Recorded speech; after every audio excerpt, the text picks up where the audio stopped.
Kailangan nang magparehistro ang mga survey firms sa Commission on Elections. Yan ang agenda report ni Josh Malimban. Posibleng makaapekto ang survey results sa opinyon ng mga botante. Ayon yan kay University of the Philippines sociologist Dr. Jean Franco. Ayon daw sa mga pag-aaral, malaki ang posibilidad na piliin ng mga botante ang mga nakikita nilang nangunguna sa survey. Survey firms should be transparent. Before they release the survey, they should be able to inform the media whether it's commissioned or not. The way the media frames the survey results is actually the one thing that will influence the voters. Kaya naman ngayong halalan, mas magiging strikto na raw ang COMELEC pagdating sa 2025 election surveys.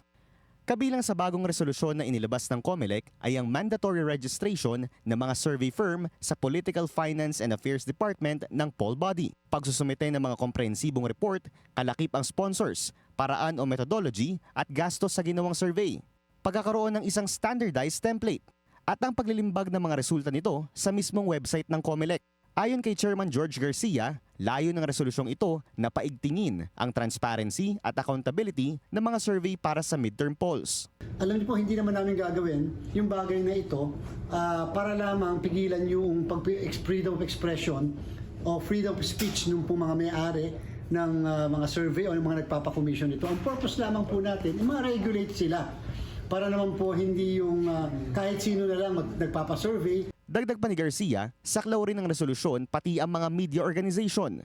Sa Section 5 nito, ang mga survey lamang na kompleto ang requirements ang maaaring i-publish ng media. Sang-ayon dito si former Manila Representative Manny Lopez. Sa isang presscon, sinabi niya na kailangan ng mas matibay na kredibilidad at verifikasyon ang mga organisasyong naglalabas ng kanilang survey results. Hindi po dapat ilahad yan sa periodiko o sa radyo upang maka-impluensya. Kasi yung iba ho, ginagamit for trending eh. And sasabihin ng iba, bakit ko pa bobote? O, number 14 pala yan, number 15. Lalo yung mga reputable. Tumanggi munang magbigay ng pahayag ang Social Weather Station at ang Okta Research. Anila, pag-aaralan muna ng kanilang legal teams ang resolusyon ng COMELEC. Ayon sa inilabas na supplementary rules, may kalakip na strict penalties ang mga survey firm at media organizations na hindi susunod sa patakaran.